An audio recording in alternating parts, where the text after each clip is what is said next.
Saya ingin mengkonversi ini menjadi bahan yang bermanfaat, senyawa kimia yang bermanfaat untuk industri, ya, menggunakan material ini gitu. Jadi supaya industri ini tidak menggunakan bahan yang sama, yaitu metanol, ya, dengan teknologi dan sumber-sumber yang mahal gitu kira-kira.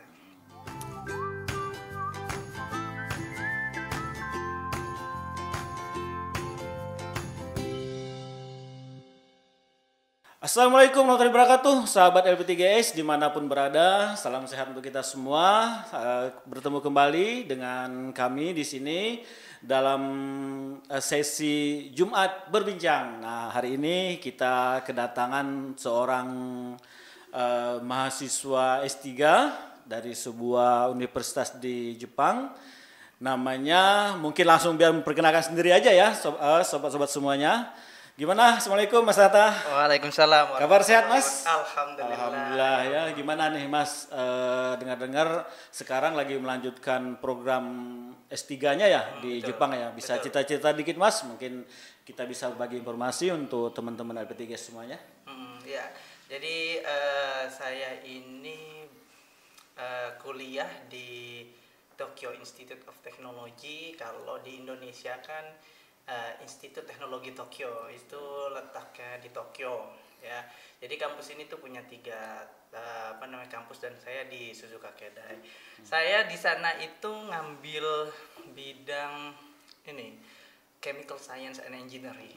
Gitu. Waduh, Chemical Science and Engineering itu kayak gimana tuh Mas kira-kira gambarannya tuh? Ini biar teman-teman bisa tahu semua. Ya, Chemical Science Engineering sebenarnya kalau saya gali informasi dari websitenya, dia itu ingin menggabungkan tentang ilmu kimia murni dengan yang lebih aplikatif tekniknya. Jadi kan ada kelemahan ya, kalau kita tahu ilmu sains murni itu biasanya kurang aplikatif. Sedangkan kalau engineering itu terlalu aplikatif, tetapi basic pengetahuannya kurang kuat. Nah, ini departemen ini ingin menggabungkan itu, sehingga diharapkan lulusannya sih punya kualifikasi yang hebat, baik jadi akademisi maupun praktisi di bidang. Jadi kalau boleh tahu Mas Hatta ini risetnya apa yang ditawarkan?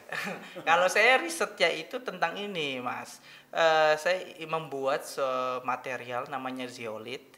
Ya, zeolit ini akan saya gunakan untuk mengkonversi suatu senyawa. Senyawa ini dia tidak banyak digunakan, jumlahnya melimpah, dan malah cenderung kalau dibiarkan itu mengganggu ini kerusakan ini iklim, kayak global warming. Nah, saya ingin mengkonversi ini menjadi bahan yang bermanfaat, senyawa kimia yang bermanfaat untuk industri, ya, menggunakan material ini gitu. Jadi supaya industri ini tidak menggunakan bahan yang sama, yaitu metanol, ya, dengan teknologi dan sumber-sumber yang mahal gitu kira-kira. Ini mulai rooming nih kalau begini. Ya, memang sih seperti itu. Oh ya, ini juga penting itu buat kan gini. Kenapa itu saya ngambil ide itu? Karena saya rasa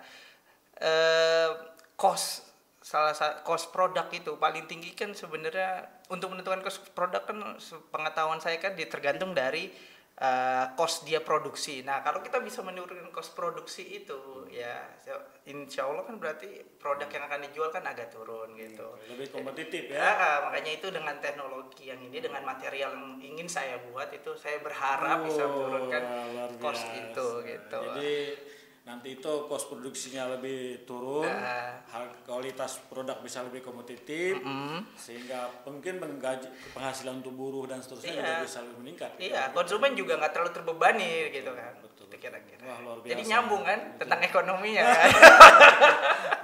Ekonomi ya. Kimia sosial. Kimia sosial. Jadi kuliah tuh ngambil di Tokyo. Alasan apa? Jadi gini alasannya. Tadi saya balik lagi, saya gini, background saya kan kimia. Saya tuh berpikir selama saya kuliah kimia, saya lebih banyak mengeksplor tentang aspek teoritis lah, kalau saya anggap. Saya sedangkan punya obsesi, saya pengen menghasilkan sesuatu yang bisa bermanfaat. ya apakah langsung ke masyarakat atau ke industri gitu. Nah, saya berpikir berarti saya harus nyari applied chemistry. Nah, applied chemistry itu apa ya? Nah, saya searching lah kira-kira. Nah, kebetulan saya temu dan kebetulan bidangnya itu adalah saya S2 saya ngambil tentang zeolit. Saya cari-cari tuh track peneliti yang bidang zeolit yang cukup cukup terkenal di sana, dan kebetulan ketemulah sama profesor saya ini. Saya tahu. Nah, saya lihat ternyata kebetulan juga di bidang yang saya sesuaikan tadi, yang saya inginkan, ingin menggabungkan ilmu kimia murni sama teknik. Ya sudahlah, saya akhirnya coba kontak dia, hubungin dia, gimana bisa apa enggak saya menjadi mahasiswanya nanti untuk program S3. Ya alhamdulillah bisa. Jadi alasan utamanya itu, dan kemudian kampus. Jelas kampus saya ini salah satu 4 terbaik di Jepang kalau saya lihat berdasarkan ranking QS University kalau nggak salah. Nah, jadi salah satu kampus top lah gitu. Jadi itu juga membuat saya termotivasi, dan tantangan saya juga. Saya kuliah di kampus bagus. Bagaimana saya membuktikan sebagai anak Indonesia ya yang negara berkembang, menunjukkan bahwa kami pun bisa gitu loh untuk bersaing dengan mereka dan mencapai ekspektasi mereka, riset mereka. Jadi alasannya mungkin ini satu pesan yang penting ya buat kita sebagai mahasiswa atau calon mahasiswa, siapapun itulah ya, calon generasi muda ini. Sebenarnya kita ini mengambil bidang eksak ini mungkin bisa menambahkan orientasi kita, adalah bahwa kita berpikir gitu. Kalau kita lihat negara-negara maju seperti Amerika, Jepang, ya Jerman, itu ekonominya tumbuh itu adalah karena teknologi. Sejauh ini apa nih hambatan-hambatan terkait dengan pandemi ini untuk persiapan studi ini? Ya, jadi mungkin hambatan ini umum ya, nggak hanya terjadi pada saya yang kuliah di luar negeri, tetapi semua yang kuliah daring. Hambatan paling utama adalah koneksi. Jadi koneksi kadang-kadang terputus ya. Jadi lagi kuliah kita keluar biasanya menggunakan Zoom, dan yang kedua yang agak sulit itu adalah banyak tugas itu yang mesti kerjasama, teamwork, dan itu kadangkala mencarinya itu waktunya agak sulit. Apalagi saya konteksnya ini kan S3 di mana di Jepang itu riset diutamakan, untuk mencari jadwal ketemu di Zoom aja itu susah. Dan itu hanya bisa waktu cuma 1-3 jam maksimal, sehingga kurang efektif menurut saya. Itu pengalaman saya, tetapi sejauh ini saya tetap menikmati model seperti ini ya. Ya ini juga jadi pengalaman saya selama studi, bagaimana sih kalau daring gitu. Tapi itu yang saya alami itu selama ini. Itu rencananya berapa lama Mas nanti itu studinya tuh? Kalau studinya sih normal 3 tahun ya, 3 tahun. Tetapi saya nggak tahu nih kan, karena saya daring dulu, belum berangkat ke sana. Sedangkan kalau di sana itu ya dari awal masuk gitu, biasanya supervisor kita itu sudah melakukan studi. Jadi kita disuruh melakukan riset.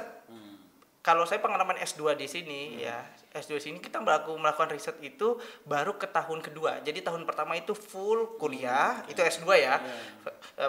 Kuliah, terus baru di tahun kedua ya di semester 3 berarti baru mulai riset. Nah, tetapi kalau di sana itu khususnya supervisor saya itu anak master aja, apalagi doktor ya, saya itu dari tahun pertama masuk itu sudah melakukan riset. Jadi saya nggak tahu nih, makanya mudah-mudahan bisa tetap tepat waktu 3 tahun. Oke. Persiapan apa ya yang ini dilakukan? Ini persiapan ini yang sebenarnya perlu sangat-sangat dilakukan.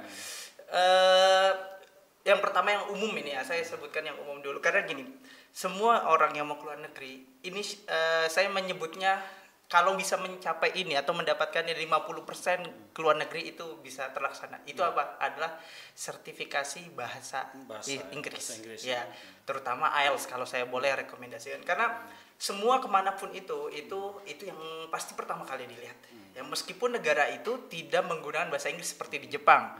Ya, yang penting ini wajib dulu. Setelah itu diperoleh, baru melengkapi persyaratan-persyaratan lain. Nah, khusus di Jepang tadi saya sudah bilang bahwa dia sangat concern terhadap penelitian. Kita jadi sebisa mungkin mencari ide apa sih penelitian yang baru dan bisa kita terapkan nanti ke depannya di industri atau di masyarakat, itu kuncinya. Jadi kalau pengalaman saya itu dua aspek itu yang paling menentukan. Pertama proposal ya, riset ya. Selain tadi itu bahasa Inggrisnya ya. Terus ini kebaruan. Jadi nggak hanya kita bisa menulis bagus, tetapi ini ada yang sesuatu yang baru nggak, itu kira-kira seperti itu yang paling poin. Persiapan bahasa, dimana kita tahu bahasanya itu sangat berbeda, tidak menggunakan bahasa Inggris juga. Yang kemudian adalah yang harus kita ketahui itu ini mungkin Mas, budaya. Budayanya tuh gimana sih karakternya ya, dan jangan sampai kita masuk ke negeri orang belum tahu kebiasaannya, tetapi kita melakukan suatu kesalahan. Nah itu kan repot kita gitu. Terus yang ketiga, persiapannya adalah yang paling penting adalah mencari kawan mahasiswa Indonesia di sana, karena kita di sana kan tinggal sendiri. Keluarga kita satu-satunya adalah dari mahasiswa Indonesia itu sendiri, PPI, melalui PPI. Karena ini PPI ini sangat-sangat membantu mahasiswa dalam melakukan kehidupan sehari-hari di sana. Jadi memang PPI ini menjadi keluarga baru bagi semua mahasiswa asing, yang intinya yang keluar negeri itu, ini adalah keluarga baru. Kira-kira tuh untuk sampai selesai S3 di sana tuh habis berapa Mas?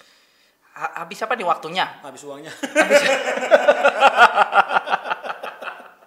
Habis uangnya. Nah ini nih, ini penting. Ini penting nih, habis uangnya, ini penting. Jadi di Jepang itu ya, kalau saya hitung secara kasar, kebetulan saya kan bukan tadi yang saya bilang ya, bukan beasiswa, program mandiri. Ya.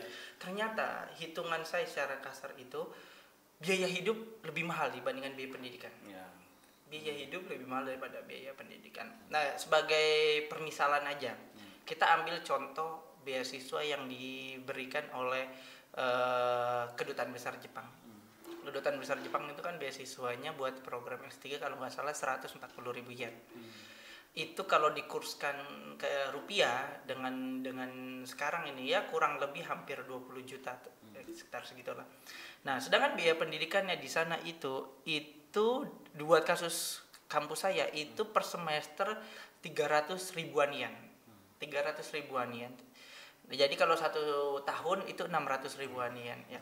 Nah, kita hitung aja tadi 150.000 itu per bulan ya. Terus dikali kalau 1 semester itu kan 6 bulan, kali 6 aja. Ya kan, itu itu lebih mahal gitu. Jadi ini memang tantangan tersendiri bagi siapapun ini, sahabat-sahabat LP3 yang mau ke Jepang itu. Memang kalau supaya lebih aman dapat beasiswa dulu. Beasiswa di sana itu untuk studi yang ongoing yang sudah itu sangat banyak. Sangat banyak buat di Jepang. Sangat banyak dibandingkan beasiswa yang belum studi. Ya, itu sangat banyak karena memang kampus itu menyediakan daftar list beasiswa. Tetapi begini yang perlu menjadi catatan, dan ini juga perlu diketahui mungkin oleh sahabat-sahabat LP3S kalau mau studi ke Jepang. Di sana itu beasiswa itu sangat banyak disiapkan, tetapi kebanyakan itu membutuhkan persyaratan harus bisa bahasa Inggris. Nah, ini yang mau saya sampaikan mungkin bagi siapapun ya, ini sahabat-sahabat LP3S yang mau melanjutkan studi ke Jepang, mulai sekarang pertama yang harus disiapkan adalah tadi persiapan bahasa Inggris. Itu sangat-sangat wajib. Ya itu buat siapapun itu ya, nggak mesti ke Jepang sebenarnya, umum itu. Terus yang kedua tadi itu adalah riset proposal. Nah, yang ketiga ini sebenarnya tips supaya melenggangkan supaya diterima. Itu adalah cari supervisor yang kenal dengan pembimbing kita di Indonesia. Itu sangat membantu. Karena nggak tahu ya, subjektivitas itu sangat berpengaruh untuk menentukan itu. Jadi kalau punya itu, misalnya kita punya pembimbing di Indonesia, tanya punya nggak koneksi dan sebagainya. Karena rekomendasinya itu sangat penting. Termasuk bangun komunikasi dengan teman-teman PPI di sana. Betul di situ. Nah, tetapi di balik semua itu, memang tadi adalah riset tetap menjadi patokan. Luar biasa ya, sobat semua ya. Jadi ini yang ditawarkan oleh Mas Tahta ini suatu yang luar biasa. Jadi bagaimana menurunkan cost produksi, kayaknya seperti itu ya, dari cost produksi itu dengan menggunakan alternatif kimia yang selama ini jarang digunakan. Gitu. Mudah-mudahan saja Mas, semoga sukses semuanya, Ya, amin, semoga amin, lancar amin, semuanya. amin. Ditunggu nanti kiprahnya. Tentu saja ini menjadi hal yang bermanfaat bagi kita semua. Amin, amin, amin. Baik, demikian sahabat FP3 semua, bincang Jumat kita hari ini. Mudah-mudahan bermanfaat untuk kita semua tentunya. Salam sehat, billahi taufiq wal hidayah. Wassalamualaikum warahmatullahi wabarakatuh. Waalaikumsalam.